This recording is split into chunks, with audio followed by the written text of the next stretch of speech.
Good evening, everyone. Good afternoon, I guess, whatever you want to say. It's 4 p.m. Eastern on Sunday, June 25th, MMAOB Daily Podcast. I'm your host, always Adam Martin, joined by my Big Marcel here. Typically, guys, we do the show Monday evenings, obviously. Marcel had asked me to do it on Sunday. I wasn't sure at first if I could, but I was able to end up doing it. So, getting it out of the way.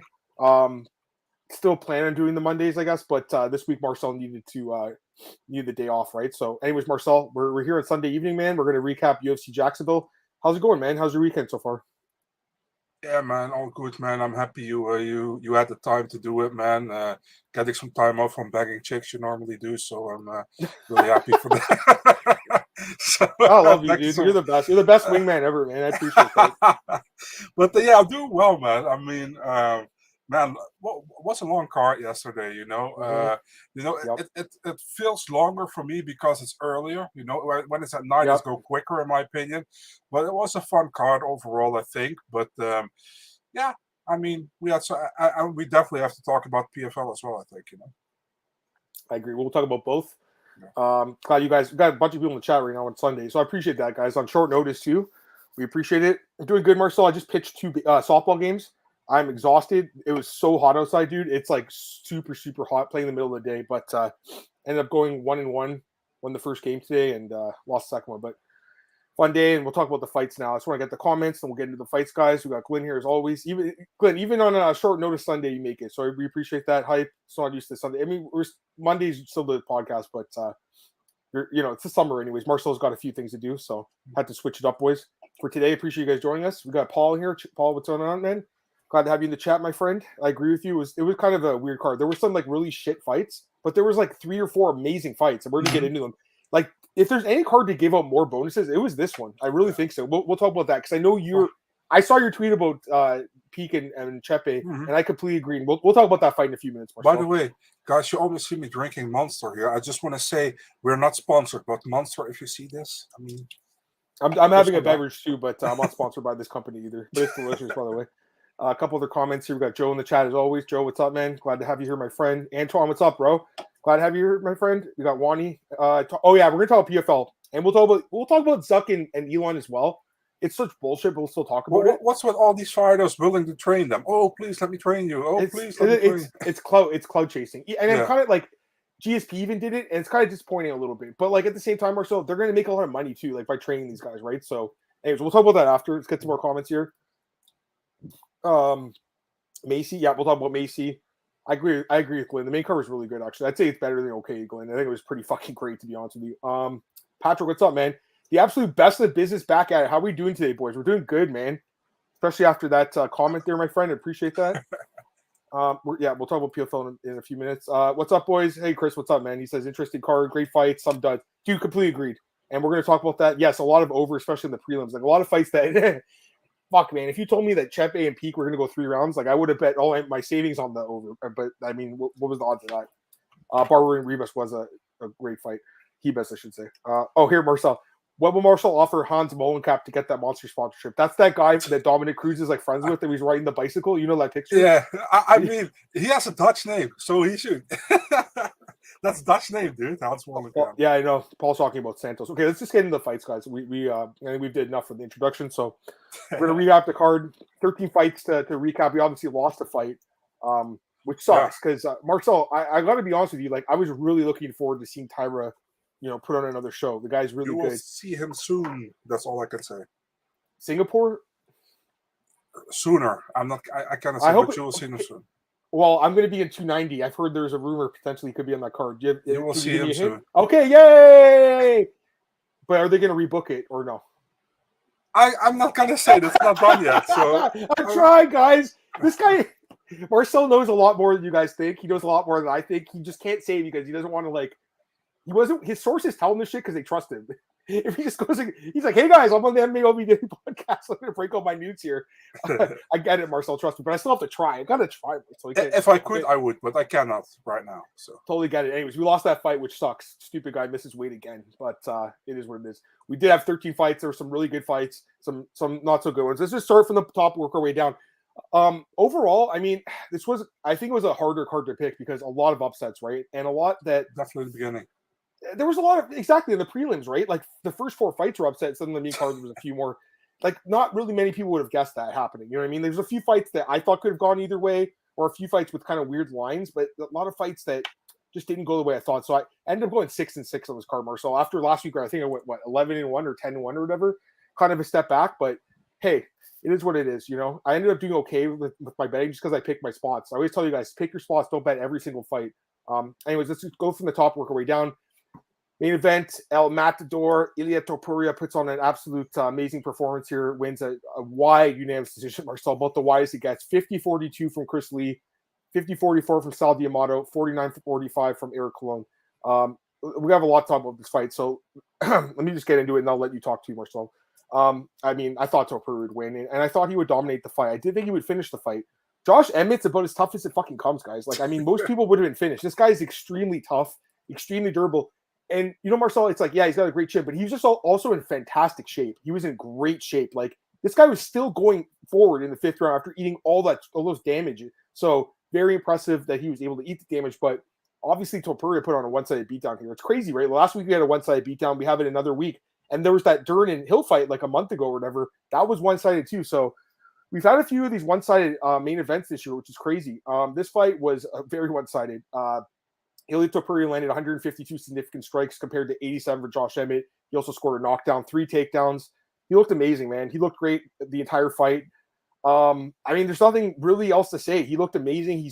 He absolutely should get the next title shot at 145. He's ready for it.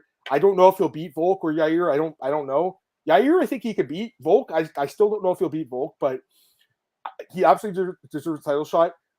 Just getting into Emmett, he's super tough. I think the corner should have stopped the fight. I think that, Dan Castillo is a respected coach, was a respected fighter, but I didn't really like the corner advice in this fight, basically saying, like, you're doing a great job, get back out there. Like, I will say that the corner probably won him the 50 grand for fight of the night because they kept sending him back out there. But, Marcel, at some point, don't you think that, hey, let's just throw the towel in or call it corner stoppage? Like, we've seen that before in MMA. Not the towel throwing, but the corner stoppages.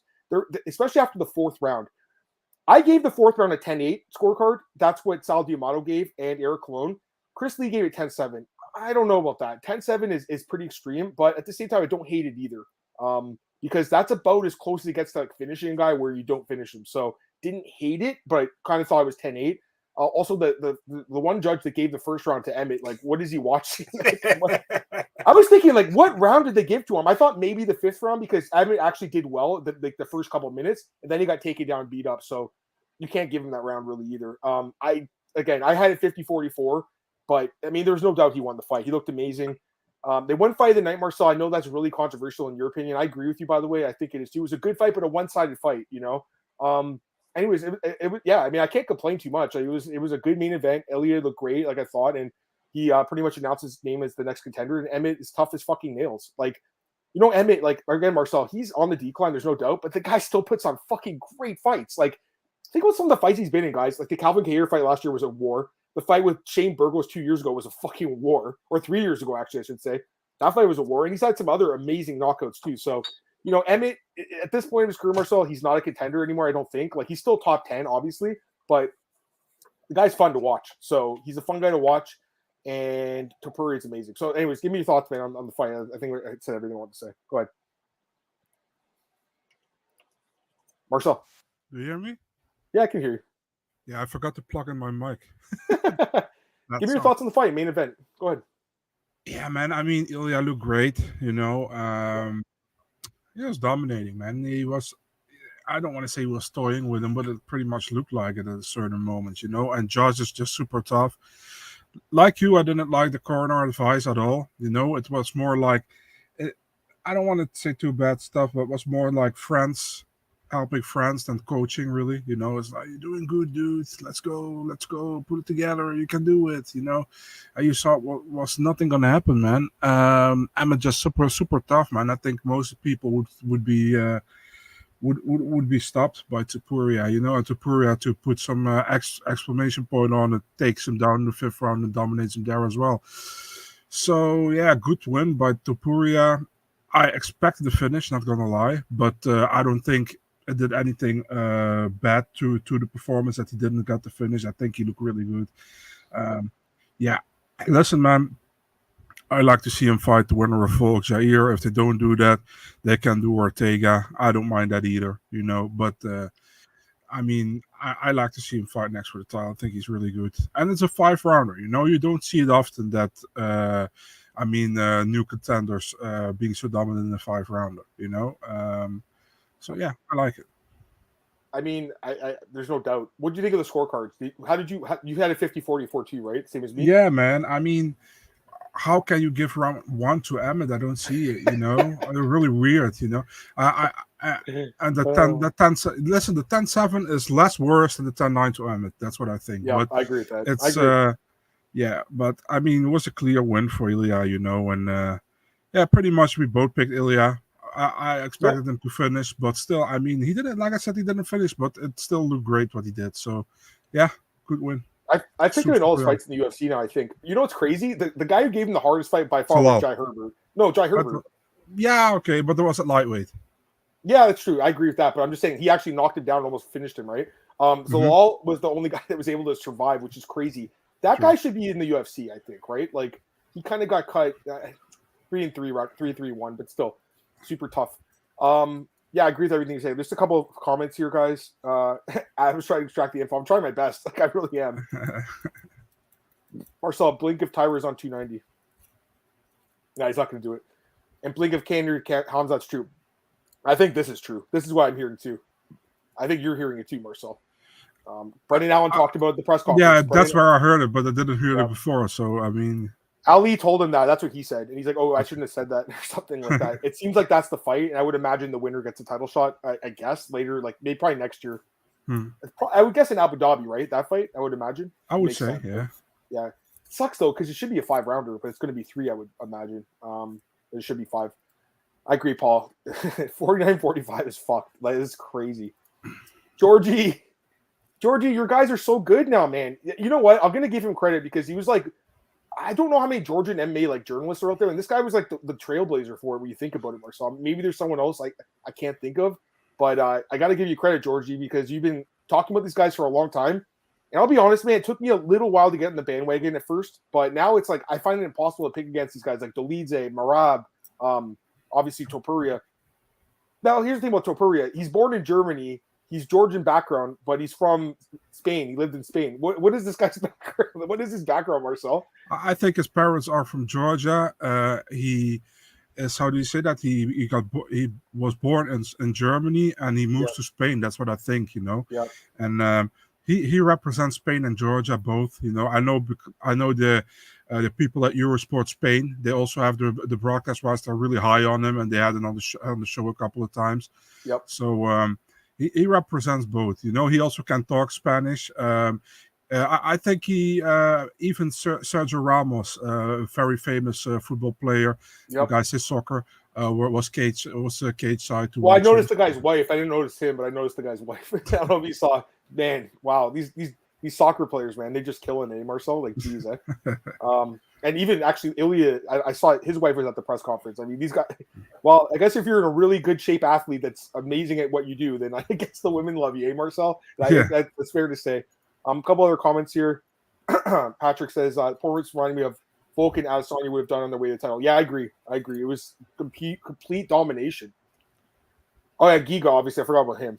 Just take notes from Ilya. I mean, he's still one of the best guys. After seeing Ilya, looked like pick Ilya to beat Yair if they fought, not even Volk, just Yair. Yeah, still don't know if he'll beat Volk, but I would pick it against Yair right now. I would. I know you would too, right? You would? Yeah. What about Volk? I'm not sure. I don't know either, because the thing is, like, he did look good, but he also got tagged quite a bit too in this fight. Like he did get hit a lot. Volk is like very good at not getting hit, so like it'd be a good fight. I think if they do fight, I think Ilya will push the grappling more. I would imagine in that fight. Yeah, because Volk is so good in the feet. Yeah, I don't think they even mentioned Georgia heavily pushing Spanish. Yeah, I agree with that. It seems like they do want an event there. Have you heard anything about that, Marcel? Potentially, maybe like next year. I have no idea, dude. Because they have him. They have Joel Alvarez. What's the other guy's name? He retired, I guess now, right? Juan Espino. He's retired. Yeah. Maybe there's someone else I can't think of. Georgie, thanks, man. He was born in Germany by Georgian parents. From 5 to 17, lived in Georgia, moved to Spain, lives there. Yeah, for sure. it's crazy, right? Like he's only been training MMA for like I want to say 10 years or something, like roughly that. Like, and he's one of the best guys in the world. It's pretty amazing. So tremendous athlete. I mean, we know that, right? Yeah, man. I think I said the story many times. First time I saw him was in Cage Warriors in Belgium, where he fought for the title. Was at bantamweight back then, and he missed weight, so he wasn't eligible. But he submitted his opponent within 2 minutes or something, and that's the moment I took notice of him, you know. And he was promoted back then from Alicante, Spain, I think, you know. So I didn't even know he was Georgian. I thought he had a weird name for a Spanish guy, you know. Topuria sounds Georgian. So then I went a little bit background search, and dude is good, man. We listen, man. You as well. I remember we talked about when he came into the UFC, his debut against Halal. We were both high on him already. So I mean, but yeah, he's just getting better. He's improving, which is I know. That's the thing. Like, and how old is he? 26, I want to say. He's super young. Yeah, he's 26. Let me double check that. Excuse me. I think he's 26, or is he 28? He's like Armin young. Yeah, he's 26. Yeah, I mean, these guys are so good and they're so young. He's nothing but impressive, man. I mean, how could you watch that fight and not be impressed? But again, we've been impressed for a while now. Like 14-0, 6-0 in the UFC with 4 finishes. 4 finishes. Pretty fucking impressive. He won bonuses his last 3 fights. The guy's a bonus machine. He's just absolutely killing it right now. He's one of my favorite fighters to watch right now, Marcel. I got to be honest. Would you guys have when Ilya and Movsar matched up? I was going to pick Ilya. I know you were too, right? Against Movsar. And Movsar is good, but imagine if Ilya and Tyrion actually happened. Was that ever supposed to happen? I've read that was supposed to be both debut fights, or I think Ilya's debut in Moscow, but Jan fought Jens. Who did he fought? Jens Susan? I'm not sure. Could be Jens Susan. Right. What's his name? Georgie has another guy. He's talking with his brother, Alexandra Topuria. 5-1. He says he's a copy-paste version of Ilya. He's trying to get in the UFC as well. Yeah, he's pretty good, you know. He made his debut 10 years ago, and he took 6 years off. That's interesting. He lost and then took 6 years off, and now he's 3-0 with 3 finishes in the first round. So maybe he's an interesting prospect too, although I'm looking at the competition, it's not great. But I mean, like, if he's aiming like his brother, man, I mean, these guys are probably special athletes.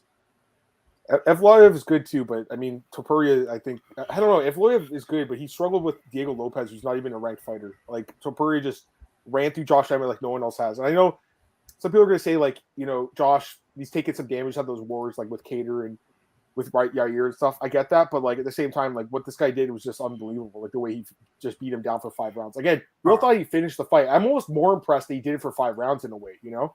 Go ahead. I think Movsar is really good, you know. But if you look, imagine do a 5-rounder with Movsar against Ilya. Ilya got the cardio for 5 rounds, but does Movsar have it, you know? And we all know Movsar is a slow starter normally. He can always the first round he struggles mostly, but he wins later. Would be a fun fight, man, you know. But gotta say, man, Ilya's a little bit away now, man, after this Josh Emmett win. So Movsar needs another. Listen, it's not on Movsar, you know, because people pulling out, but he needs a bigger win, you know. And actually, they were supposed to fight, I think, twice. Movsar and Ilya, both guys pulled out one time, I think, if I'm correct. Please correct me if I'm wrong. Yeah, maybe down the line we see that fight, but not right now. I don't think so. Yeah, I'm just reading about Topuria. I forgot he was supposed to fight Charles Jourdain. Like, that would have been a fun fight, although he would have won, obviously. Yeah. Gotta give Movsar Josh. I mean, that would be good too. I don't know what they're gonna do with Josh next, but I'm fine with that fight. Josh should take like 6 months off though, at least. I feel like it was the point switch up. Yeah, for sure. All right, I think we'll go to the next fight, Marcel. Maycee Barber puts on this was her best performance by far in the UFC. She gets the finish here over Amanda Ribas, 2nd round TKO. Great fight. I think this could have been fight of the night too. I'm fine with performance bonus, obviously, because she got the finish. This was the best performance Maycee's ever had in the UFC. Marcel, quietly, she's 8-2 in the UFC with 4 finishes. She's on a 5-fight win streak. Again, I don't think she'd be Andrea Lee and Miranda Maverick, but on paper, she did get those wins. So she is on 5-fight win streak. She's still only 25 years old. Man, I mean, like, gotta be honest, for a while, I thought she was pretty overrated. I'm not gonna lie, but like, this is a huge win. This was a fucking big win for her, guys. And what's impressive to me is, like, it was only 3 months after the Lee fight. Like, she just got so much better in that time. Boss probably should go back down to 115 and imagine she'll be a better fighter there. At 125, She hasn't had that much success. She's 1-2 at 125, but at 115 she was 5-1. So I'd imagine she moves back down. Man, she got beaten down, dude. Like the elbows were so brutal. I think the fight could have been stopped even sooner, potentially too. But yeah, Barber looked amazing. Ribas got destroyed. What do you think, man? Yeah, man. I mean, this was definitely Barber's best performance so far. I'm still not super convinced, to be really honest. I thought Ribas, listen, man, I love Amanda, but she felt stupid, man, at certain moments. Maycee can hit hard, and she just tried to get the fight to the ground. You're probably, although she's bigger, I know, but that was her best thing to do. She's not going to win a striking battle with Maycee. We saw Amanda being tagged and being stopped before. So I thought wasn't good decision what she did, but still, good win for Maycee Barber. I think she should fight Serminara next, man. I think that would be a fun fight. Which fight? Sorry, which fight? Caitlin. Yeah, it's Chookagian. She's Serminara's now. Is her name. So Caitlin Chookagian. She changed her name? Yeah, man. Officially. She got married to that guy? Yeah, I think so. It's officially Serminara now. So, yeah, I think. I see it now. Yeah. What's the guy? He's like a wrestling coach or something. I think something like that. Her husband. I have no idea. It sounded like Marinara. So, but yeah, I don't know. No, I think he's like a fighter too, or so. I don't know if he's a fighter, but he's definitely involved in MMA somehow. Bro, I know what you're talking about. Good for her though. But I think that's the fight to make. I mean, Chookagian has been on the top for years. Now she's number 6, I think. I think Maycee probably gets that number 8 spot of Ribas. And almost everybody's booked besides Chookagian, Murphy, and Maya, I think, So one of those three makes sense. She wants the Alexa Grasso rematch. She needs more wins to get there, I think. Yeah, give her Chookagian, Serminara. I like that fight, because she can win that fight too. Yeah, definitely. I mean, and we all know. I gotta keep saying Serminara. Serminara is always like super. How do you say that? Basic, but she knows how to win fights. So it's still impressive if you beat her. You saw Fiorot had trouble with her, and she barely got past her, but she did get past her, and now she's in the top. So for Barber, would be a good win, I think. So yeah. Yeah, you're right. Manon only won that fight 29-28, and before that, Maycee or Caitlin had 4 straight wins. So yeah, I think that's a good fight. Marcel, makes sense. And if Barber wins that fight, you could potentially even give her a title shot. Because she's been asking for a long time. And I get it, guys. You'd be like, well, she's not ready for the belt, but she's already fought Grasso, and actually that fight was competitive. It was 29-28 as well. So. Let's be really honest. Most fights of Alexa Grasso are competitive. Nobody. She's not a dominant champion, dude. Yeah, I like Alexa a lot, but nobody, at least let's say 95% of the people didn't expect her to beat Shevchenko. I never thought she'd be a champion in the UFC. Yeah, I'm shocked. So to say Barber's fight against Grasso was competitive, yeah, it was, but most of Grasso's fights are competitive, so it doesn't really say anything to me. You know what I mean? No, I totally understand that. Let's see here. Sorry. All right, I guess some comments here. Great tweet in the Barber yesterday. Yeah, I was basically saying like everyone's calling overrated, but like when you think about it, 8-2 record's pretty fucking good. I mean, it could be 6-4 with those 2 splits, but on paper, 8-2. She's doing something the judges like, and again, she needed to make a statement by getting a finish, and she did it. So it was very impressive. Yeah, it was. So that Adam, I think she has enough power to hurt these girls at 125, like Amanda at 115. Me too, man. I want to see her face get smashed in, man. She's too beautiful for her to get her face ruined by getting all these elbows and stuff. I'm a big Ribas fan, Marcel. I know you are too. We're big Ribas fans of the podcast. Yeah. But yeah, she got destroyed, man. That was brutal. I think the fight could have been stopped sooner. She is inconsistent. I agree with that. Pretty simple conclusion. Last night's fights. Patty beats Topuria. Yeah, exactly. They'll never do that fight. That fight's never happening, Beatrice. It will never happen. Yeah, Patty's lucky that he's injured because maybe they would have booked it, but he's not going to do it now. If UFC is smart, they'll do Ricci Ribas. Like I said, that's a good looking fight. I'll say that. Yeah, Caitlin's still competitive though, man. She almost beat Manon, and Manon is fighting. We'll talk about the Rose fight later, Marcel, if anything. But yeah, like Amanda still has a win over Vienna. Exactly. All right, next fight here. No contest between Austin Lane and Justin Taffa. Really disappointing. Yeah, man. I mean, listen, it was a brutal eye poke. One of the worst I've ever seen, to be honest. And his eye blew up so fucking quick. I got a few things to say about this fight. First off, the doctor being like, "Oh, let's just wait 5 minutes." Like, dude, why? I'm an idiot.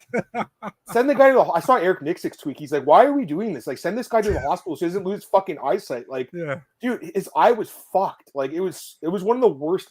Think about Austin Lane is a massive person. He's 6'6", 250. Like, he's a massive guy. Like, I'd be scared of that guy, Marcel. And imagine getting a finger in the eye from that dude. Like, imagine it hurts. Here's my thing. Big Dan calls it accidental. I think I would have disqualified him. I'll be honest with you, Marcel. I think I would have, because it wasn't just one finger. It was his whole hand, guys. His whole hand went in his face. It was like this. Like, to me, like, it was so egregious and it was so damaging that I think you could have disqualified him.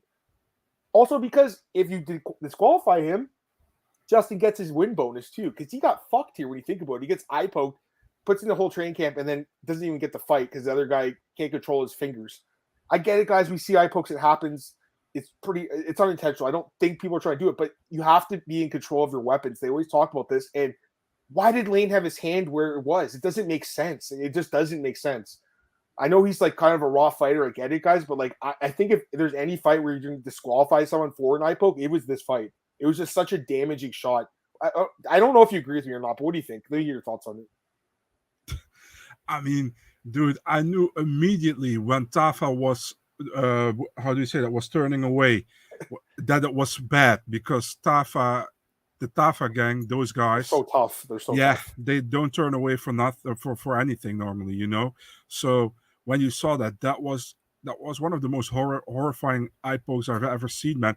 I think Lane even touched the inside of the back of his head, dude. So I'm gonna throw the picture up here, Marcel, so everyone can see it if they missed it. Take a look at this, guys. Here it is. Take a look at this, Marcel, right here. Look at this. Look. Yeah, man. Look at this. That's this so whole bad. Fucking hand, bro. This should be the squat. And he didn't take a point away either. Like, not that it would have mattered, but he didn't take a point either. Listen, man. I mean, I was shocked with the doctor was like, but also with Dan, I was like, listen, Dan, if the doctor doesn't take a decision, you should do it. Don't wait.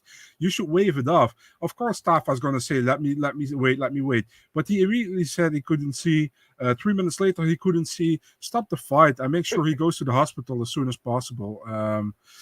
So yeah, I reached out to the management of Tafa.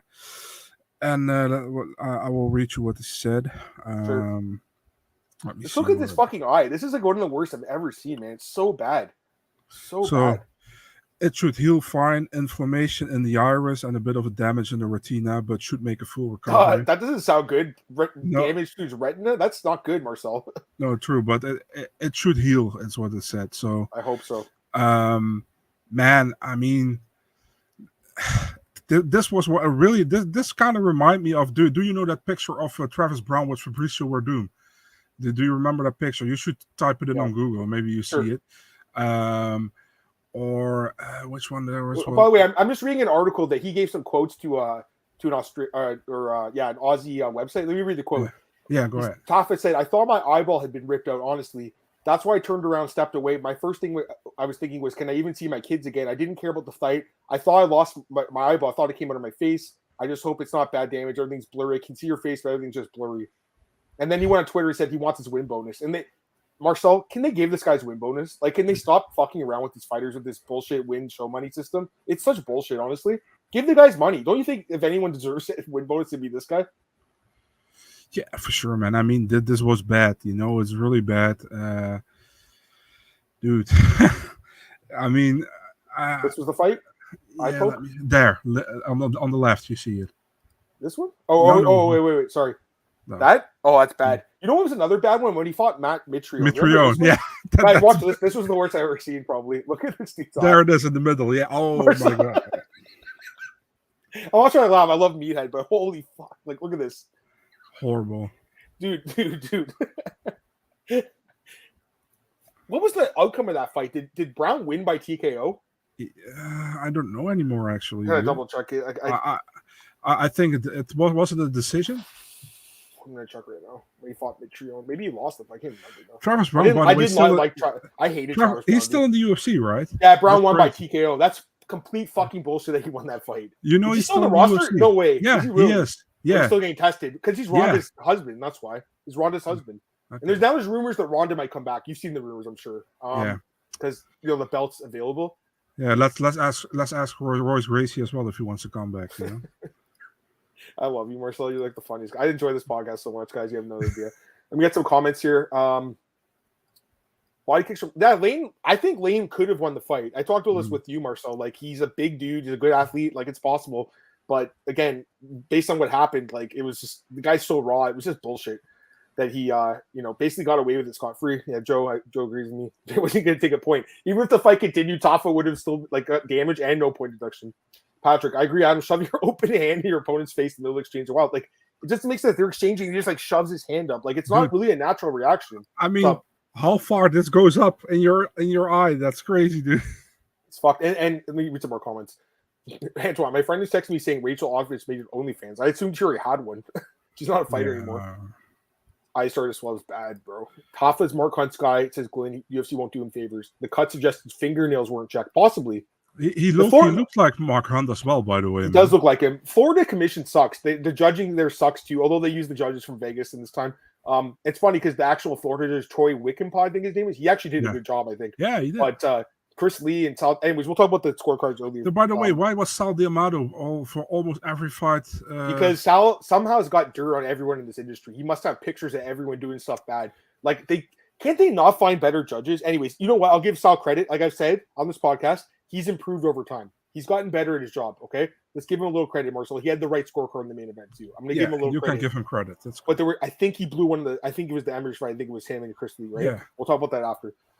A couple more comments. The new gloves don't actually work. Oh yeah, they did change the gloves. Yeah, I mean, like, really, they should have just went to those old Pride style gloves, right, or whatever it is. I think it was. I agree, especially accident no contest. I still you could have DQ'd them. There's no showing win money. Fights like Min or Shaylin would have more often. That's true. Just for a paycheck. Patrick, we enjoy the podcast just as much, if not more. I appreciate that, man. It's a lot of fun for me, too. I enjoy doing it with Marcel every week. What's up, Pato? And the slow motion Barber was putting her hands extended at Ribas a lot. Yeah, but she didn't poke her, right? I guess she got lucky a little bit. It was a bad eye poke, dude. It was really bad. To be fair, it wasn't hard for Sal to improve. He's gone for very shit. Paul, you're funny, man. You're a funny dude. All right, let's go to the next fight, Marcel. Spent enough on that one. David Onama fucking just destroys Gabriel Santos out of nowhere. Amazing fight. I mean, it could have been fight of the night too. Like, it wasn't. It was performance. Adam, serious question. Yeah. Is Gabriel Santos the best 0-2 fighter in the UFC? He has to be. He's a great fighter. I really like watching this guy fight. He got a little bit too I don't know if it's cocky, a little too overconfident in the first round that he could sub Onama, because he was playing off his back, going for that armbar. I mean, let's be honest, a lot of guys will tap to that armbar. Somehow Onama was able to roll out. I talked about this fight last week. The line movement was so fucking crazy because remember, Onama opened as the favorite, went to a massive dog, and then Santos went flying up to a huge favorite. And when that happens, it kind of makes you wonder, like, why, right? Maybe I was talking about it last week, but I still thought that Onama had a chance because of the power. The guy is a tremendous striker. Obviously, I talked about last week going to that camp, Factory X is a striking camp, but he's clearly been working on his grappling too, because he was able to get up, right? He was able to get up when the guy took him down. He was able to reverse position a few times too. His grappling looked improved. I think David Onama is a really fun action fighter, man. He's 3-2 in the UFC now with 3 bonuses. I really enjoy watching him fight. He's not going. I don't think he'll be like a champion or anything, but he's going to put on some great fights at lightweight. And then at featherweight, excuse me. And then obviously Santos. I mean, Marcel, he's 0-2, but he beat Leroy Murphy in my opinion, and he was doing well in this fight before he got fucking destroyed. But yeah, I mean, Onama looked great. The Israel, the arrow thing, like the Pereira thing, that was awesome too. Gets a bonus. I didn't mind it at all. I don't mind it at all. I mean, listen, like, yeah, you have to have respect in the sport, but at the same time, you're trying to hurt. That's your job, is to hurt. People don't understand that. They forget that sometimes in the sport, Marcel. It's martial arts. It's respect. I get it, but it's a fight too. You're trying to do so much damage to your opponent that they can't continue. That's basically what you're trying to do. So for me, if I landed that punch, man, if I got that highlight reel knockout, I would have celebrated somehow else, I guess. But he was trying to mimic Izzy there, and I don't mind it. I don't know. I guess you were offended a bit, or go ahead. Nah, I didn't mind it, but listen, man. No, I don't want to hate like people do online, but kind of corny, dude. Not gonna lie. You know, I didn't mind it, but fair enough. Yeah. I mean, yeah, fair enough. For Izzy and Adesanya, or for Izzy and Pereira, there was at least a backstory. Here's no backstory. You know what I mean? Yeah, that's true. So, That's right. Yeah, I mean, I think Santos did really well, dude. He was definitely winning the first round, 10-9 for me. He has a really active and aggressive guard, man, which I really like to watch. Fucking love it, Marcel. Awesome. Dude, you're like me, Marcel. Like that gets you going, man. It's like just like me, dude. Like guy going for an armbar, triangle chokes. Like, oh God, you're right. Like, can you think of another 0-2 guy in the UFC that's as good as this dude? Like, I can't think. Is there anyone else? Nah, for me not. You know, I mean, take a look. That's what you want to see when somebody is on his back, that he's active from his back. You know what I mean? If he doesn't try to stand up, be active from your guard. And he looked really good, man, the first round. I even think in the second round he looked good as well, you know. But then Onama started to land. And, he knocked him out. It was a good finish for Onama, man. And, good for him, man. All respect, you know. I didn't expect him to win. But well done. Yeah, go ahead. I didn't mean to cut you off. Sorry. I'm just looking at the other 0-2 fighters. Yeah. Really, most of them are, I'm not going to say they suck because they're in the UFC, but aren't very good. Evan Elder's not bad at 0-2. He's the one guy that's not bad. And then Gabriel Santos would be the other guy. Because the other guys are, I guess Fernie Garcia is not terrible either. No. But not even close. Like, all these guys are very flawed. Like Candelario, Bondo, like they're all flawed fighters. Yeah, man, he's the best by far. I mean, like it's not even close. So yeah, good call on that. Got a couple other comments here, guys. Santos 0-2 in the UFC. Yeah, he is. It's crazy. Santos winning. Yep, I agree. You just got a little bit overconfident, Paul. He's fighting a guy with massive power. He's got to be careful there. But that's also the thing, man. If you look now, he's now 0-2. Honestly, he should have been 1-0 going into this fight, you know, and then it looks completely different. You know what I mean? He would have got a different match too. Wouldn't have been Onama because he was coming off a loss too, right? Yeah. The live movement suggests that Kroos is still out there. Maybe Santos can get a Kansas next round. I mean, they should give him a beat, like a guy at the bottom of the division, right? I would imagine. Like I'm looking at the other 0-2 guys, like Mike Breeden. He's 0-2. Give him that guy. Let him bounce back here. You know, we all know he's good. Or sorry, Mike Breeden's a lightweight. I'm sorry. Is there another featherweight 0-2?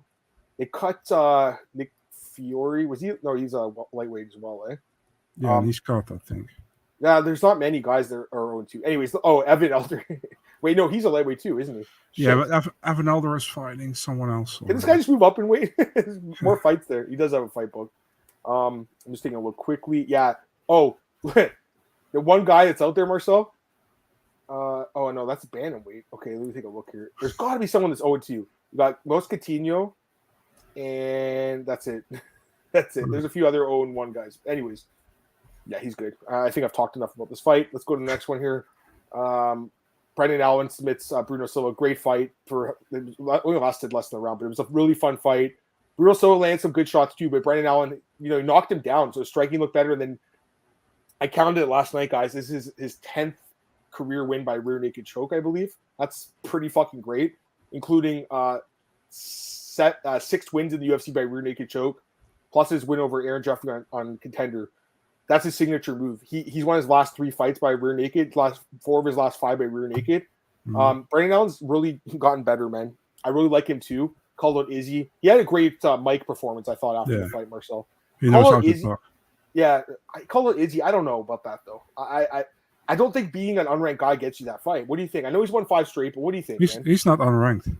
Bruno Silva? Oh, I thought you were talking about Brendan Allen. I am. I'm saying he beat him, right? He's an unranked guy. He's not like he beat the you're right. Like how does he get past a guy like Sorry, go ahead. Yeah, the thing is, like, he was supposed to fight Jack Hermanson, beginning of the month. Jack pulled out with injury, I think, and now he took the Silva fight. And I think they promised him a bigger fight if he beat Silva, and he did beat him convincingly. So, but he also said, man, he doesn't turn down a fight. If it's on Vittori, Cannonier, he won. He's like, I had to laugh, man, when I saw the how do you say, the press. He's like, I'm a different animal, and he had that Shafkat thing on his head, that animal first. So that was funny. He's a good fighter, man. I really like him. I think he evolved as well at Killcliff. He was at Rufersport before, went to Killcliff, and he looked good, man. I like him a lot, and I think he's still improving. He has 2 losses in the UFC. Both fights, I think, were like short notice replacements for an actual other fight. And funny is that he both lost to Strickland and Curtis, the 2 friends. Yeah. But yeah, he's doing well, man. Listen, give him Marvin Vittori.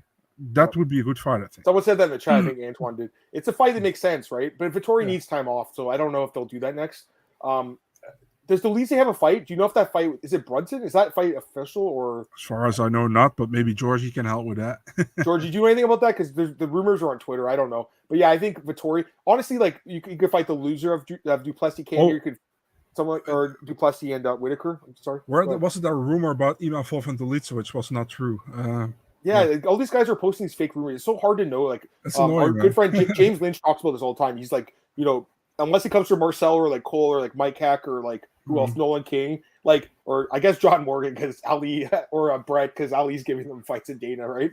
But unless it comes from like those like big guys like you and all those guys, Marcel, like you can't really trust these random accounts. I mean, sometimes they do have it right. Like I've seen, you always credit your people on Instagram. I see it all the time. I always look at the source. What's the Freak MMA? What is that? Is that a website or what is that? I don't know what that is. I don't know, but the dude had Cejudo Vera, which was correct, and I knew about it at that time. And I also got told 2 days before he posted it that Blanchfield was going to fight Santos in Singapore, and he posted it, man. So I was like, "What the hell, dude? You got another good one." So yeah, good for him. No, you're right. I'm just looking at people are saying they're saying like, yeah, the Hermanson fight makes sense. I agree, Patrick. He's been doing really well. You know what's crazy, guys? During his 5-fight win streak, I thought he lost to Jacob Malkoun last year. Oh, that was a horrible fight. I remember that. It was a terrible fight, but I thought he won. I think you picked him too to win. Like I mean, we picked Brendan, but we thought Malkoun won, right? I've heard. Yeah, Malkoun will fight in Sydney over here. I'm hearing, but that makes sense. I mean, that makes a lot of sense. It's just funny, like it's all style matchups, right? It really comes down to that because they probably didn't want them on International Fight Week because normally he's always on the same card as Whitaker. That guy is like he's like a wet blanket to watch. Yeah. He's not exciting. Yeah, but he's good at what he does. I mean, there's no doubt. He took down Brendan Allen 7 times in that fight. Oh yeah, sorry, Pato. You talked about it. RDA is 0-2. Actually, you know what's crazy? I remember doing an article years ago for Cage Potato, and it was like, all the fighters. I had a big list of them. And at this point, the list is much longer. This articles from like 7-8 years ago. All the fighters that started 0-1, 0-2 in their careers, like a lot of champions, and lost their first couple fights and ended up becoming champs. So you never know. You never know. Also, Jack Della started his amateur or first pro career with 0-2. Yeah, or he lost his. Was it 0-2 or first 2 fights? Yeah. Oh, it's so crazy. Is he a brother? Is it true? Is he an MMA fighter too? His brother? I have no idea. But that's crazy that Jack lost his first 2 in 2016 by stoppage to some guys I'd never heard of, and then since then he's turned into one of the best fighters in the division. So it's pretty wild. Again, it's all improvements, and he's a young guy. All right, let's get back to the fights. Neil Magny, Phil Rowe. Neil Magny wins a split decision. This fight was about as close as it gets. You got some screen time, dude. I got a tweet up, and John Anik said my name on the broadcast. That was pretty fucking awesome. Like, honestly, like the tweet, that's cool. I'm gonna tweet either way. I don't care if they put it on. I've been tweeting since I started watching the sport. So like, or not to start watching sports. Since I started using Twitter, I should say. So like, this is like the 13th year I think I've had Twitter, and I've been writing about UFC. So I've been tweeting for a lot longer than they started doing these tweet things. But it's pretty cool that you read my name. I'll be honest, that was pretty cool. I'll be honest, Marcel, this was a hard fight to score because it was kind of hard sometimes to tell the fighters apart. They looked very alike from the back, though. Like their hair was the same, right? I had to look like generally I don't have to look at the guy's shorts or glove colors. I had to in this fight. And that's why they do it, because the judges also can have problems with that. Did I send you that picture on Getty? No, oh yeah, I saw that. Yeah, they called him Randy Brown. That's so much worse. Listen, Marcel, I'm not. I wasn't the only one. I think the commentators also said that. They're like, hey, it's kind of hard to tell them apart. I know a lot of other people are having a problem with that. But again, I was watching the shorts, I was watching the gloves, so I could see who was the guy pushing that. Because like, honestly, guys, it was a lot of fence pushing in this fight. That's a majority of the fight was both guys kind of switching positions. I thought Neil Magny barely won the fight, Marcel. It wasn't a great fight, but I thought he barely edged it. I'm glad he won the split decision because I moved ahead in the survivor pool in James's Patreon, so I'm pumped about that. But I was kind of clenching my ass on that one, man. I'm not gonna lie, I wasn't sure who was gonna win it. Anyways, give me your thoughts about this, my friend. Close fight, man. Could have gone either way, in my opinion. Yep. Yeah, I mean, I could get him apart because Magny's dreads were a little bit loose, and Phil was a little bit more like, how do you say that, braided or whatever you call it. Yeah, I mean, super close fight. I think it could have gone Phil Rowe's way as well. I think it would have no complaint with that. I have No, no complaint how with can you Magny complain winning. about that? You couldn't be like, oh, that's a robbery. Not at all, right? So yeah, it was super close, man. I mean, not much more to say about the fight. I don't think it was really an eventful fight, but let's say Magny defended his spot in the rankings, but man, Rowe could have slipped in the rankings if he had a little bit more luck there. Yeah, he's like a borderline top 15 guy at this point, Yeah. Phil Rowe. A couple other comments here. Who's the bloke who's the account that broke the? I said bloke. Santos Aaron. Who Freak was that? Freak MMA and Instagram. Same guy. Magny Rowe was at 3M. We put his feet. It was a bad fight. Come on, Paul. We're not going to cut these guys for that fight. It was just a bad style matchup for both guys. Yes, I talked about this yesterday on Twitter too. So I counted it up. Magny in the UFC is 14-2 in fights that go the distance. If you add his MMA career, so his first bunch of fights before he joined the UFC, it's 17-2. If you add his fights on Tough, he's 20-2. So it's in fights that go the distance. I mean, it's almost impossible to beat him on a decision. The only guys that have beat him by decision are, crazy enough, Michael Chiesa, which is bad style matchup, and then Seth Baczynski, in his third UFC fight. And I picked Seth Baczynski in that fight back because I've been picking fights forever. And if you look at his career, Neil Magny has won. I think all of his fights have gone to split decisions. So I think he's got 3 wins by split or 4 or something. So he's, like I said, he's just a hard guy to beat by decision. Go ahead. I remember after that Seth Baczynski fight, he was 1-2, and then he had to fight Gazan Umalatov. And I remember I was like, dude, yeah, I hope he can win because I really liked Magny back then. I still like him, I was like, because they're gonna cut him if he loses, and he won. So he got a new contract, and 10 years later he's still here. So yeah. I mean, the guy's had a great career. I mean, he's not. Here's the thing: he might end up with the most welterweight wins. I don't think he's a Hall of Famer by any means. You know what I mean? But again, a really good fighter. But this guy's not a Hall of Famer. Like you can make an argument again for Jim Miller or something like that, but not Neil Magny. Again, he's a good fighter to bet on, though. He's a good fighter to bet on, man. He wins you money, fights your money. West Coast said the same thing. I mean, like I said, it was like a mirror match. That's why I tweeted. His clinch game was pretty good. Rowe is Rowe's a pretty good fighter, but not elite by any means. All right, next fight. Not much to say about this one. This fight was pretty boring. Randy Brown defeats Wellington Turner by decision. This fight was pretty close too. I thought Randy edged out the first 2 rounds. He wasn't impressive though at all. He's on a decline in my opinion. I'll be looking to fade him actually in his next fight. I wasn't too impressed by either guy. What do you think? Not the greatest fight, man. It's also not what I expected, to be really honest. Wellington's debut in the UFC at welterweight. Yeah, what can I say? I think Randy won. Was it a great fight? And this was one of these fights that weren't really great, And the UFC was a desperate need of a finish still in the prelims, and I think they went overtime in the prelims, but they can thank Ribas for not going overtime in the prelims. Yeah, we'll go to that fight right now. I mean, Mateusz Ribas looked actually amazing in this fight. Looked incredible. I think we both picked him. I picked him. Did you pick him? I can't remember. I picked Rajabov. Yeah, and Rajabov missed weight, so maybe there was an injury potentially. I don't know. He just didn't look like himself in this fight. He looked big, but he didn't look like himself. His last fight, obviously had 11 takedowns. This fight, he couldn't get one. He actually didn't attempt any takedowns. Maybe something was up. I don't know. But either way, Mateusz just destroyed his legs, destroyed his head. Great stoppage, by the way, by this referee, Larry Folsom. Don't really know too much about him, but I think it was a great stoppage. He was just going to take more of a beating. The leg damage, though, was crazy, eh? The amount of kicks and stuff. Ribas looked incredible. He's won 15 straight fights, by the way, Marcel. He's potentially put himself in line for a top 15 opponent, maybe, or someone top 25. I don't know. Yeah. Where was this Ribas against Nick Fiore?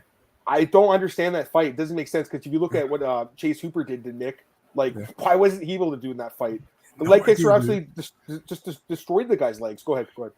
Yeah, he looked really good, and you saw he is a smart guy. He went after that leg kick and he kind of destroyed them part by part, and certainly he landed the punch and it was over. I gotta be honest, I was kind of a weird stoppage at first, but then you're thinking man, Rajabov wasn't going to do anything anymore. It was a good stoppage. His legs were gone, so it was perfect. So yeah, good win for Ribas, man. I mean, I think many guys will struggle against Ratchabov in the UFC, so this is a really good win. It's a nice win. I mean, again, Loic is a pretty good fighter. You know, he's not elite, but he's good. It was a really good win for him. Talking about Magny, that's the other thing. During the fight, they showed the stat he passed. Was it Usman for the most welterweight significant strikes? That's pretty insane. Beef Wellington. I love the Beef Wellington nickname. I don't know why he hasn't taken it. It just makes so much sense. Like Resky, unbelievable, beautiful shot selection. He looked incredible. Like, yeah, I agree with you too. Like, Paul, like he wasn't, spamming the kicks. He was waiting, throwing his punches and then throwing a kick when the guy would have the leg out. He had no defense for the kicks, both legs too. It was really impressive. He definitely has potential, man. He's good. Georgie, you still look forward to Loic. He's a good fighter. I agree. He does need a little rest. I mean, he had 2 fights the last 3 months. He needs like the rest of the year off probably. Fury short notice based, and Resky had to change game plans. That's true. He went to wasn't it more wrestling based? I want to say that last fight. Yeah, Mataush had 8 minutes of control. He just wrestled him. All right, Tabitha Ricci, Marcel, another of our favorites on the podcast. She gets a decision win here over Jillian Robertson. I'm really glad she won because I lost the first 4 fights, and I'm like, oh man, it's gonna be another horrible card of picks. And then finally got on track here, ended up 6-6. So with picks, but I did okay. I mean, I lost on Peak. I'll talk about it in a second. But I did okay because I picked my spots. Always tell you guys pick your spots and don't bet on people like Cody Brundage. Like, don't put your money on the guys like that. Ricci looked okay. I don't think it was like the best performance by either girl. I was pretty disappointed in Robertson. Her striking has not evolved at all. She wasn't able to get takedowns, which I figured would be the case until the 3rd round where she got her down briefly. Ricci looked pretty good. She's a good athlete, Marcel. She's really good shape, good cardio. She's like, decent everywhere. Obviously, good ground game, but this fight neutralized each other with the 2 grapplers. Her striking looked okay. I did have a 30-27. I thought the second round was close. One of the judges had it the second round. But this guy, I was Tal D'Amato, actually. I had a 30-27, but you could make the argument for the second round because she did some damage, Robertson. But how does Barry Luxembourg give her the first round? 29-12 in strikes for Ricci. So how do you give that to Robertson? There's no takedowns.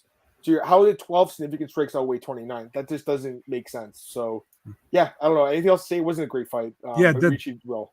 Did Dean Thomas said something like Ricci? He was like, she's not good. She's not even good. Like Dean Thomas is. I would be so disappointed if I was Julian Robertson. I'll be honest with you because he's so distracted doing his UFC work. I don't really feel like he put his whole self into this fight. Dean's a really popular guy. The UFC loves him. All the commentators love him. He's a former UFC fighter. He's a tremendous coach, as we know. I thought he had a poor performance personally, Marcel. And I was watching. I can't remember. It was the post-fight show, I believe. And someone said sometimes it's on the fighter. The coach can't do anything. I'm like, well, yeah. DC said that. DC said that. He was just defending his friend. What do you think? Yeah, because I hate that really. It's so stupid. I don't think he gave any good advice in the corner. Did you? Did you? No. Yeah, it wasn't a good corner. But anyways, DC is a bad commentator, so I'm not surprised. He's not. I don't really like DC that much. I like Bisping. Yeah, Cruz is kind of getting better. I think. I like Felder. Bisping? Yeah, I like Bisping. Felder's getting better a little bit. I mean, they should put Laura Sanko on more broadcast. She's very knowledgeable. I think Felder and Cruz are the 2 best. I don't love DC, man. I got to be honest with you. I just feel like he plays favorites too much too. Like he should be really unbiased when he's doing this. I don't know. That's just my opinion. You know what's funny, man? Every time DC makes mistakes during broadcast, and people are like, "Oh, DC is so fun." And Dominic Cruz one time said like, Connor is like against Khabib, right? That he was like pacing himself to make himself get gassed or whatever. And people still bring that up, man, that thing, because they hate Dominic Cruz. Dominic Cruz is one of the best analytic commentators, in my opinion. And Felder is good as well. And Bisping, first I didn't like him, then I started to like him, and now I'm like, yeah, he's kind of acting like a drunk sometimes as well, on the broadcast. But Who? Bisping. I mean, I like Bisping. I mean, I'm not going to listen. I like him as how he is, but analytically not that great the last couple of times. But hey, who am I? I'm just like a couch potato. But 2 couch potatoes, me and you. Yeah. So about the fight. Yeah, I mean, Ricci won the fight. It was one of the fights I wasn't really. I actually look forward to the fight, but I didn't thought it was a great fight. You know what I mean? So yeah. A couple of comments. Neither of these girls were any good. poor for both. Robert said he should train for the fight. I mean, he's trained for grappling probably, but didn't get a chance to use it. They're striking it, like he says here, not evolved. Yeah, like Ribas, a little bit the same. Actually, they could even do that fight one day. Julia, listen, she's a UFC caliber fighter. There's no doubt. Like she'll submit a lot of. She has like I think the most submission wins, right? Yeah, she has. So yeah, so like that's really good. But she's extremely one dimensional. Like she's about as one dimensional as it gets. Again, you could kind of get away with that more in women's MMA. I think you'd agree with me on that compared to men's MMA because although it's been around for obviously a long time, it's still improving and evolving. So the fighters are getting more well-rounded. Patrick Cruz says egregious shit sometimes. Annick's the only one I like. Well, Annick's not an analyst. He's a play-by-play guy. Same with him and Fitzgerald. I put them in their own category. I mean, to me, like I like both Annick and Fitzgerald. So do I. I mean, I like them both too personally. But I mean, I like the majority of them. I like Mike Goldberg too. I didn't mind him. He was not the most knowledgeable guy, but he was really entertaining. I thought so. So, although you want to have a knowledgeable guy, that's why John Hank's good. I mean, duo with Joe Rogan when Joe was still very involved. You know, that was great. Yeah, that was great. That was the best commentary team they had. Let's be honest. When it was back in the good old days, Marcel, when it was Goldberg and Rogan. Your mic's off, by the way. Yeah, I saw it. Cruz looks in a square. I agree. He's talking about the blood and stuff. Damage and blood, like they can kind of be, intertwined, but it doesn't specifically say blood. I don't believe. Have you heard some of his comments? I have. Felder's good. Ricci and Torres is a good fight. I think Tisha just had a kid recently, so she's in good shape still, but I don't know if she'll fight that soon. They have a little kid. Commentary subjective, which is fine. Why the fans should have options. I couldn't agree with that too. Yes, Eddie Bravo used to score the fights mid-round. I loved it personally. Man. I loved it too. And I think they, that's one thing they're missing, I think, for the broadcast. Instead of having three, because they used to have two people, and occasionally they have like a Randy Couture stop by to do a big fight. Remember, like back in the day? Yeah. I like two people in the booth, and I like having Eddie Bravo or someone, I'll volunteer for, or you, Marcel, scoring the fights between the rounds. Like, hey, we're going to Eddie Bravo. Eddie, how'd you score the round? I had 10-9, more effective striker. Yeah, right? Go ahead. Sorry, what were you going to say? They had Trevor Whitman as well sometimes. Yes, he did that. What happened to him? He was doing that. Yeah, he did a good job. What's up, Sinister? Glad to have you here, my friend. When this was told during post-fight sensational beatdown and Angel, I thought it was messed up for sure. We'll talk about Jenkins in a second, man. We haven't got there yet. I think, yes, Eddie Bravo used to score the fights mid-round. Missed by Goldberg. Yeah, listen, like I said, he wasn't the most knowledgeable in MMA, but like he put a really entertaining and it is all over. No, it's not. It's all over. Yeah. Rogan's more annoying to you when you call it like a guillotine choke. Oh my god, he's choking him out. Like, and it's not even close. Like, yeah. All right, let's get to the next couple of fights. We're running out of time for this first podcast. Josh Van defeats Zhalgas Zhumagulov. Josh, I thought his striking looked great. I mean, it was a surprising performance. I don't agree with who had it 29. Oh, this Barry Luxembourg guy is a fucking joke. I mean, how do you like? Come on, like clearly he won second and third round. First round, yeah, Zhalgas won that round. Basically, it was close, and they gets a takedown, gets some control. Because the strikes were the same. You can give Zhalgas the first round, but Josh won the second and third round. To me, this is a nice UFC debut, man. It really is. Like, he's super young, 21 years old, Marcel, getting a win in the UFC debut. What do you think? He was supposed to be in the contender series, right? So good for him. And this is likely the first decision on Zhalgas' UFC record where I think he rightly lost. Emir too, I think, right? The Emir fight, if I'm not mistaken. Which one? Yeah, I mean the split, not the unanimous. Oh, the split? Emir, yeah. Dude, the other two he should have won, right? For sure, right? Yeah. 3, actually, yeah. So, I mean,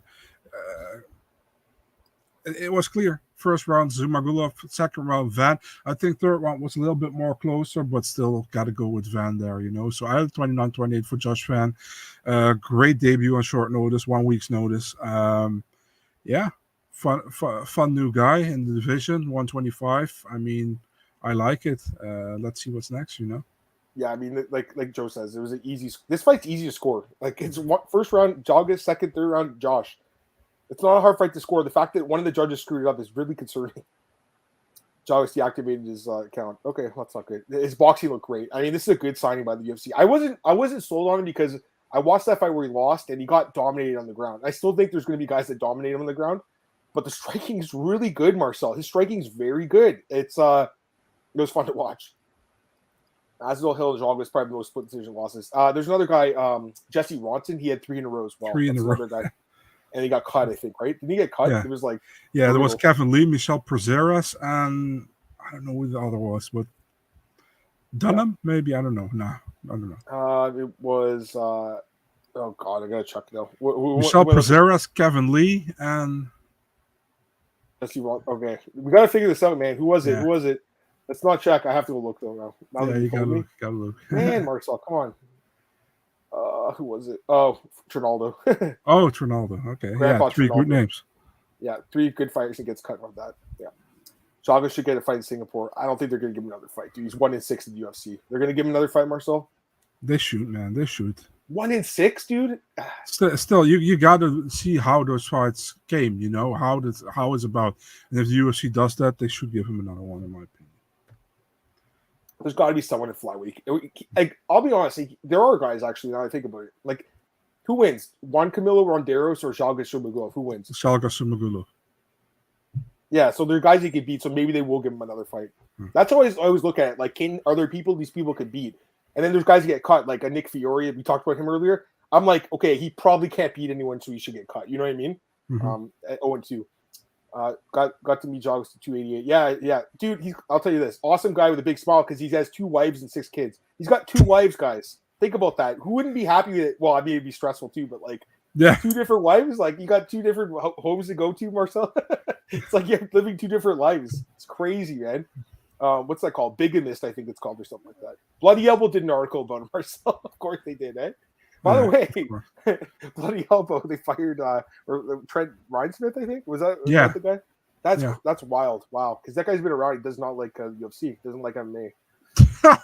I don't want to talk about him either. Let's not talk about him. I thought that was crazy. All right. A couple other fights. Just a few more guys. We're over the hour. That's okay. No worries. We're only a few minutes over.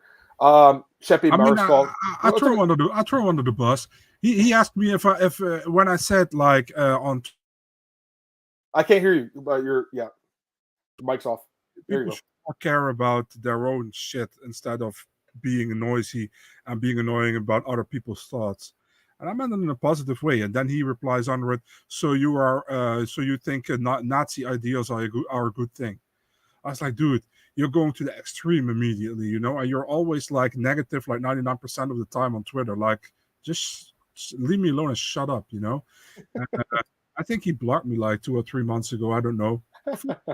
You know. I don't think I have him blocked, but like, yeah. I mean, anyways, we'll talk about that guy. It's never fun seeing someone lose their job, but the guy didn't like the sport, so you know. Yeah. Oh, look at this. Cowboy Rivera's 8 kids with 4 wins. I think he's got more kids than that. I think he's got more. He's got like over 10 now. And they all, I don't know about the women all living in the same neighborhood. It's crazy, eh?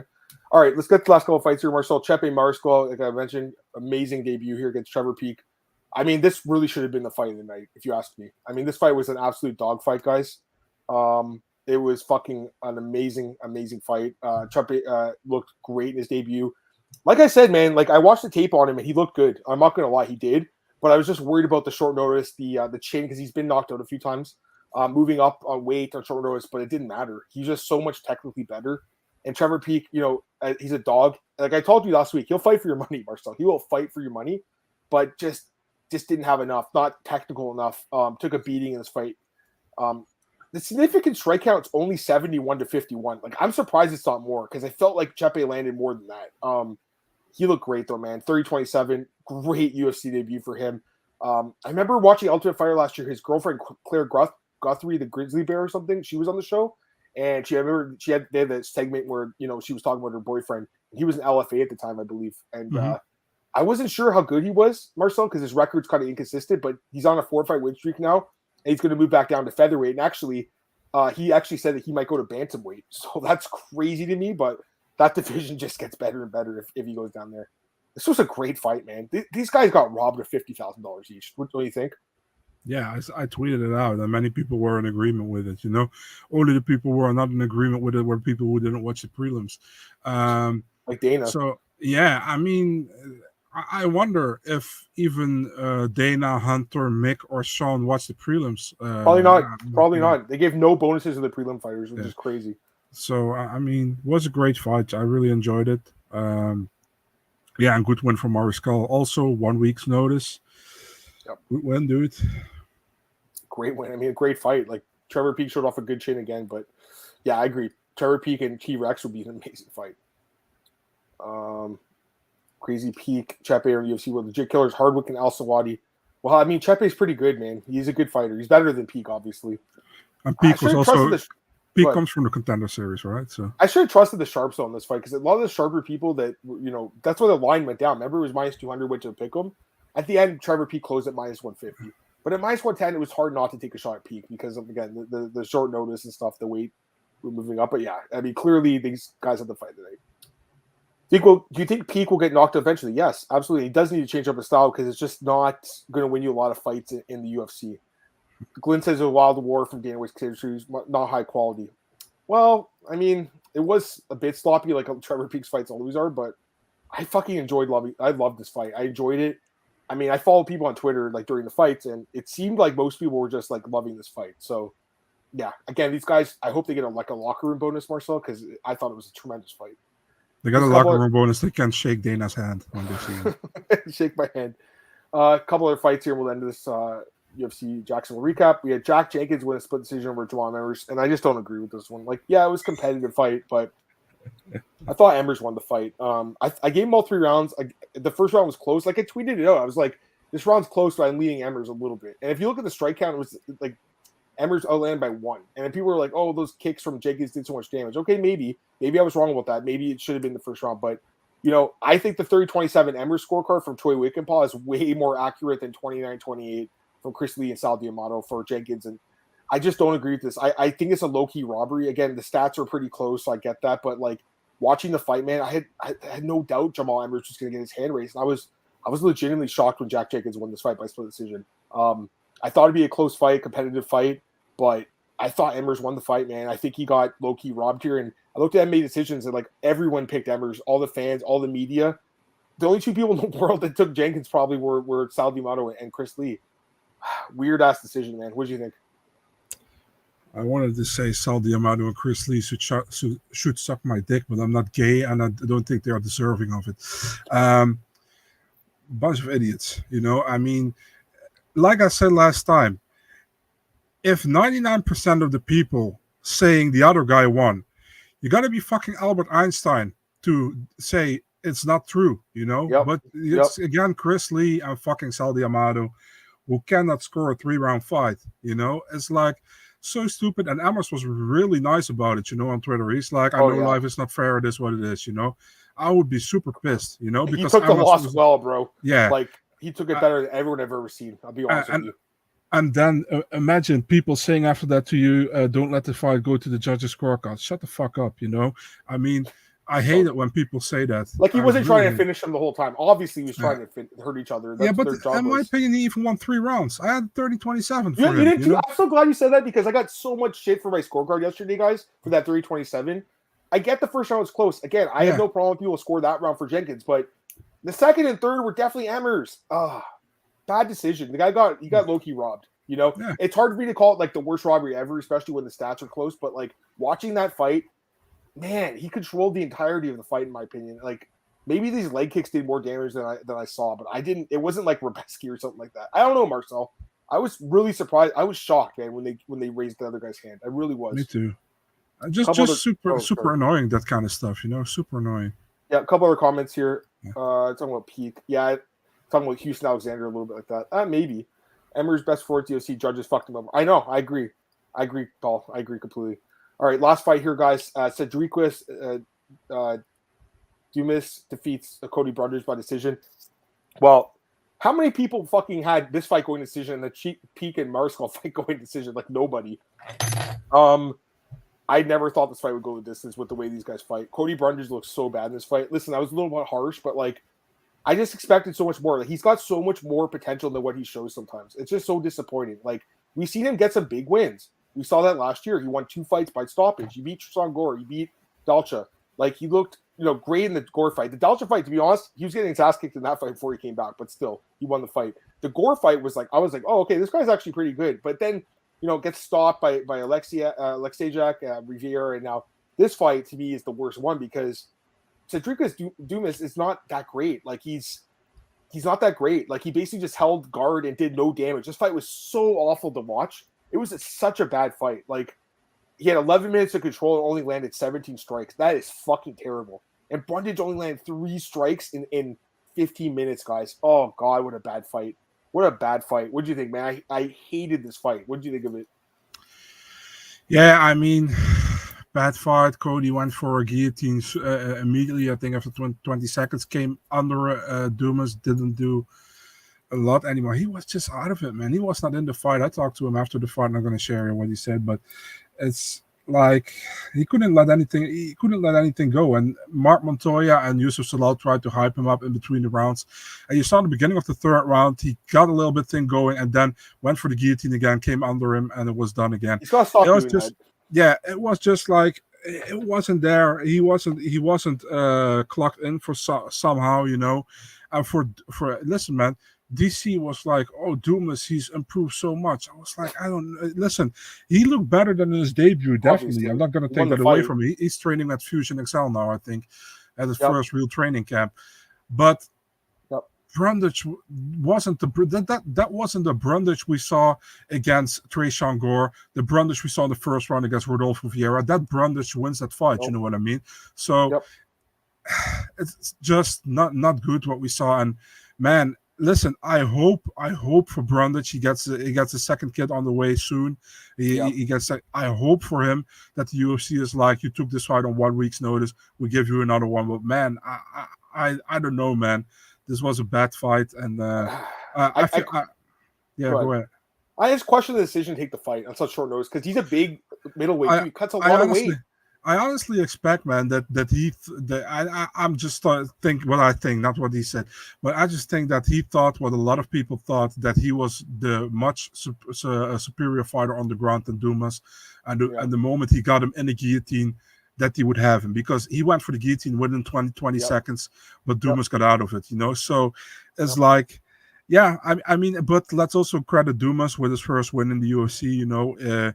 Still, it wasn't great, but he got the win, you know. So good for him. He got the win. And, he got the win. Yeah. I just didn't enjoy the fight. Me neither. And 11 minutes of control time, but 17 significant strikes landed. Come on. And the funny thing is, like, the UFC has like 8 fights on the prelim card. They start with 50 minutes of commercial, and then they have 10 minutes too short fight time, so they go over the. It's like, stupid, you know. Do your commercials when you have. And think about it, if the Tyra fight was on the card, then it would have went way over time. Yeah. Right? Yeah. So that was, and originally it was at 12 o'clock the start time. They moved it to 11:30. Someone did mention this to me the other day. They're like, "Hey, I have a ticket," and they changed the time. Yeah. Is it the right time? I was like, I think so. Anyways, hey Marcus, what's up, man? Always he asks us this every card, every UFC card. Ribas, I would say, right? Ribas. Right? Emmett wasn't that stock that high after the Rodriguez fight, I think. I would say Ribas. Let me think. Brundage. Yeah. I think Ribas is. I think Ribas is the right call. Yeah. Yep. Even Peak too. I mean, he just. Yeah, Peak. I like watching the guy, but he didn't look good. He didn't look good in the fight. All right. Missed viewing the fight, except for the main event. Did I get lucky? You're sure to go back and watch? No, dude, you missed some good fights. I mean, not all of them, but the good thing is you're here on the podcast. You can listen to us tell you. Yeah. You saw the main event. Watch the Barber Ribas. Watch that. You can watch Lay and Talfa just to see the eye poke. It was like Santos Onama. Okay, Santos Onama, Maycee Barber Ribas, Alan Silva, Ribeski, Radzhabov, and Big Marcel.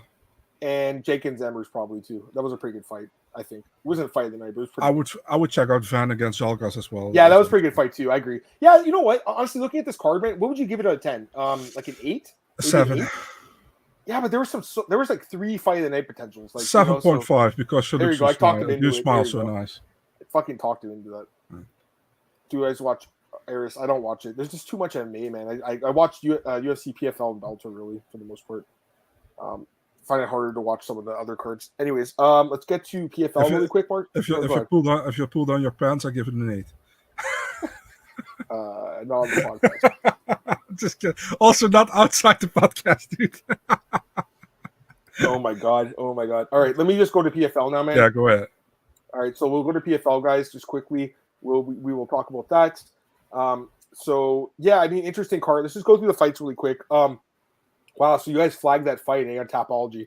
So we can start with that. So the fight between Roush Manfio and Nathan Schulte, Nathan won the fight clearly. And he basically but it wasn't much of a fight. basically just took down Roush, held him against the fence. Neither guy threw any strikes with damaging shots. You could tell they were just basically light sparring. And the bout's been flagged on Tapology here for potential issues with legitimacy. The bout was not hard fought to international standards. It does say his wins remaining. I believe the commission in Georgia suspended, or not suspended, but they flagged the fight. And then, are they suspended? They're suspended, Marcel? PFL suspended both fighters. Okay. It's on the statement on the website. Right. I saw this yesterday. Okay, now I remember. All right. So I also saw Ian Parker talk about it. I think he said the commission got involved too. Okay. I do think the fight was a sparring match that they probably had an agreement that, hey, Natan is the better fighter and he has a better chance of winning the $1 million, so he's going to win the fight. That's what I think happened. So I actually think that it's not a bad call to flag this fight, Marcel, in the end. But the way that they did the replacement with Shane Burgos getting in, it's not how they did in the past. They've always had like an alternate step in instead, right? It's kind of weird Shane's coming in here now because he hasn't looked good. It makes it look like a little bit that they wanted him in. And I know you're a big Shane guy. You're his friend, Marcel. We all like Shane Burgos on the podcast, but like after the two performances in PFL, like it's just crazy to me he's going to get a chance to win $1 million. It's crazy to me. Hasn't looked good. Anyways, give me your thoughts. I'm going to go through the fights in a sec, but because actually, guys, you talk about finishes. Holy fuck, there were some crazy finishes on this card. But quickly, Marcel, just give me your thoughts on the whole Shelty thing and Burgos filling in. But talk about the fight, the Shelty and yeah. The thing is, like, I was talking to Shane after his fight against Olivier Aubin-Mercier. I told him, like, they're going to give you Nishikawa, I'm sure.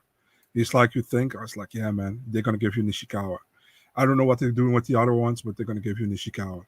He's like, why? I was like, because it's the best, probably your best shot to finish somebody there. I'm just honest with him, And he's like, okay, let's see. And then they gave him Nishikawa. So they matched up Nathan Schultz with Hirsch Memphio.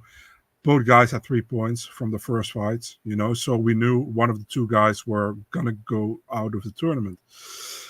They didn't thought about the other Brazilian, and he qualified himself for the playoffs. The thing is, like, Burgos won, so he was like, I think he was number 5th in the standings, right? Yep. Yeah, and these two guys got disqualified. Listen, man, I feel like it looks bad on PFL, in my opinion. It looks bad on PFL. That's what I think. And listen, man, people are also hitting on Shane, like, I hope you lose now. It's not Shane's thing, Listen, man, if you get a second chance delivered to you without you thinking you get that second chance, you take it as well, And Shane told me as well that he feels bad for Memphio and for Schultz.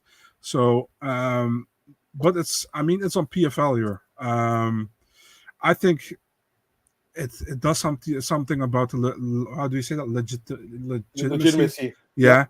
So I'm happy for Shane he gets another chance. But man, it seems weird. It's just super.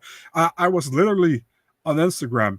And then I saw like a revised PFL bracket. I was like, "What the hell?" I was Shane getting into that, but he didn't even know that, because he was on a plane flight right then, and he told me like my phone blew up when I came out of the plane. And he's like, and then I saw that I was in the bracket. I didn't even know about it. So, it's just a super weird situation, and I feel for Schultz and Manfio as well. Definitely for Schultz because, he won the fight. Yeah, he won the fight. And listen, man, those two are like best friends. I think they are godfather of each other's children.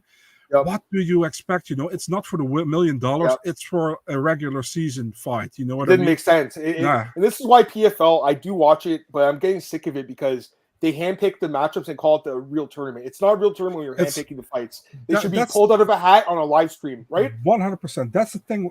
I said it to a friend of mine yesterday. I was like, you have 2 regular season fights. Pick those fights at the same time on a live stream out of a hat. Do that. If you pick the same matchup, you do it again. You don't want the same matchups, but you got to do it like that. And then it's honest. Then it's a real tournament actually, because now it's like, and I'm not saying anything that is corrupt or anything, but now it's like you favoring one guy against another and you make that matchup. You know what I mean? Because Shane had to fight OAM in his debut. Santos had to fight Wilkinson in his debut. all these guys and girls from the UFC came in had to fight the champion in their debut, you know. And I understand you want to make this high level matchup, but if you want to make it, then do non-tournaments. You know what I mean? If you want to make high level matchups, but if you do a tournament, you got to put the 8 guys or 8 girls in a hat and just draw. You know what I mean? And do the two matchups at the same draw. You know what I mean? Yeah. And don't wait, because now it's like, and it's not that, it's not specifically for Shane here, but now it's like, we actually like this guy to go further in the tournament. We match him up with that guy, and those 2 guys we don't really like, we match them up with each other, so we know they're likely not going to get any points, or one guy gets a point and the other doesn't. You know what I mean? So it's really weird for me. I agree. Let's finish it up here, Marcel. We're at 120 on this podcast, which is awesome. But because we have to do the preview, so let's just get through these fights really fast. Let's just quickly start from the top here. Olivier Aubin-Mercier gets a crazy knockout over Anthony Romero in the 3rd round. Again, if you didn't watch these knockouts, they're pretty great. I know you like this knockout, Marcel. I thought it was a head kick, but it was knee. He got staggered in the 1st round almost, you know. I mean, Romero landed a crescent kick on Mercier. Yeah. That was insane, eh? I was like, holy shit, he's going to win the fight. Like, that was a crazy kick. Looked like Crow Cop or something. Anyways, great knockout. Yeah. Sadabusi had one of the best knockouts of the year as well with a spinning wheel kick. He styled on this guy, Shane Mitchell. That was another fight where you knew what PFL was doing with this fight, right? Like, a joke of a fight when you think about it. All favorites won. All the favorites won this card. The only fight, which is crazy, was the Salomon Renfro. He was actually the underdog at the beginning of the week. Then he became a favorite. But remember I talked about on the show, I was like, I like Renfro here. So I got all the picks right at PFL, which is not that impressive with all the favorites, but the Renfro one was the hard one. I got that right. Anyways, so you look great. Burgos looked terrible, in my opinion. I thought he looked terrible, Marcel. I'm not going to lie. I thought he looked terrible. I feel like he wanted to go for the finish in the 1st round, and when he didn't get the finish, he was like, fuck it, I just win this fight. Yeah. And trying to... he took no damage, though, at least. That's the one good thing, right? Because he's taken so much damage in his career. That's the problem. The PFL gave him a huge contract. He's on the downside of his career now, unfortunately. But I'm happy for Shane because the thing is, he's overpaid now, Marcel, but he was underpaid in the UFC, right? Mm-hmm. So he's getting paid. Marcel, he should be making I think he's making $600,000 a fight. Again, I don't want to hate the fighter because good for him, but it's a little much. Yeah, Shane's a great dude, you know, and he got to his wife is due almost, I think, in the week. So I know. I'm happy for him, you know. Me too. I'm never going to complain about a fighter getting too much money. I'm just saying he was underpaid in the UFC, and relative to that, he's overpaid now. That's all I'm saying. But I'm happy for him too because these fighters are underpaid criminally when they're in the UFC, especially. So. Listen, I said to Shane as well, man, that it looks kind of weird on the PFL what they did here. So I mean, I'm just honest to him, you know, and I know he appreciates that. So yeah. Magomed Karamov had a crazy knockout over David Zawada, a great knockout there. This was a crazy way. Magomed Umalatov and Naib Lopez. Great. I don't know if you saw this fight. This fight was fucking crazy. You talk about a 10-7 round. That was a 10-7 round, right? Like the dude wasn't getting out. How did this guy? Remember, there was times where I'm like, holy shit, this guy's going to gas himself out and the other guy's going to win. The Naib Lopez guy was another champion from Lux Fight League. Why did the UFC not put him in a contender? He's not bad, man. He's not that bad. He's tough. These Mexican guys are so tough, dude. Yeah. Clay Collar, great knockout over Stevie Ray. Wouldn't be surprising if Stevie Ray retires soon, I think. I think it's very possible. Mm-hmm. Carlos Leal, great knockout, looked amazing. Again, the Salt fight we talked about. Bruno Miranda defeated Alex Martinez by split decision. This was actually no, I was wrong because I think I picked Martinez. So this is the only fight I got wrong. My mistake. I almost said I got all the favorites right, but this one was one. I think I picked Martinez by decision. It was very close in my opinion. I don't know what you thought about that, but yeah, it was super close, man. Could have gone either way, but I mean, no problem with that. Renfro, great knockout. I mean, to be honest, guys, he was losing the fight. Jarrah was looking great at the low kicks and everything. He's technical striking, and then gets flatlined. Brian Zurcher, someone in the chat last week said it was a friend of his or something. Yeah, I remember that. And then the first guy, Abdullah Al-Khatani. I actually missed the first fight because I thought the card was starting later, so I missed the first one, but he had a finish. So, I mean, it was a pretty good PFL card, to be honest with you. Just the one fight with Schulte and Manfield was a horrible fight with obviously, some serious implications in their career. Because the thing is, if they can find proof that they did fix the fight basically for Schulte to win, their careers could be over potentially in the States. You know what I mean? So we'll see if they were dumb enough to text each other or email each other and they actually look into it. But if it was just kind of like an unwritten agreement they talked about, Marcel, there's not much they could do, I don't think, All right, guys, let's just finish up. I'm going to take the last couple of questions. The PFL released the gate in tennis. I don't think so. Marcus, did you go to it? I know you're from Atlanta. Did you go? would you guys want to compete inside the UFC for legacy or outside for more money? I mean, I think everyone wants to go to the UFC. That's the goal for all the fighters. But the thing is, like, it's also about making a living. Like you said, like for instance, Shane Burgos has kids. He's got a wife. Like he needs to be thinking about them too, right? So. Yeah, man. And the thing, you got to see it like this. Shane got the offer from PFL, like I think 2 or 3 years ago, and he turned him down. It was still a good offer, he said. And he couldn't let him pass again after this time. You know, they gave him such a good offer.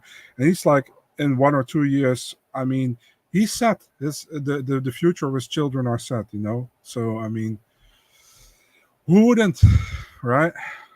Absolutely, I agree. All right, let's finish up this podcast, guys. And to here, we're going to start a new one in a second here. We're going to do the UFC Vegas 76 preview. So stay tuned just for a minute, guys. I'll tweet that out in a second here. But I appreciate everyone joining us for the UFC Jacksonville Recap. Fun card, man. Really enjoyed it, Marcel. Glad we got to chat about it today. Meantime, guys, follow me on Twitter at MMAOB Marcel, Big Marcel 24. Like, share, subscribe. The podcast, smash that like button if you don't mind. Tell your friends about it, guys. More the merrier in the podcast. Appreciate you guys. We have like a little community here. It's a lot of fun. Anyways, I'm going to end the podcast now, and we'll start the new one just a second here. Just wait for my tweet. I'll tweet over 2 minutes or so. Thanks, guys. Peace. And talk to you very soon.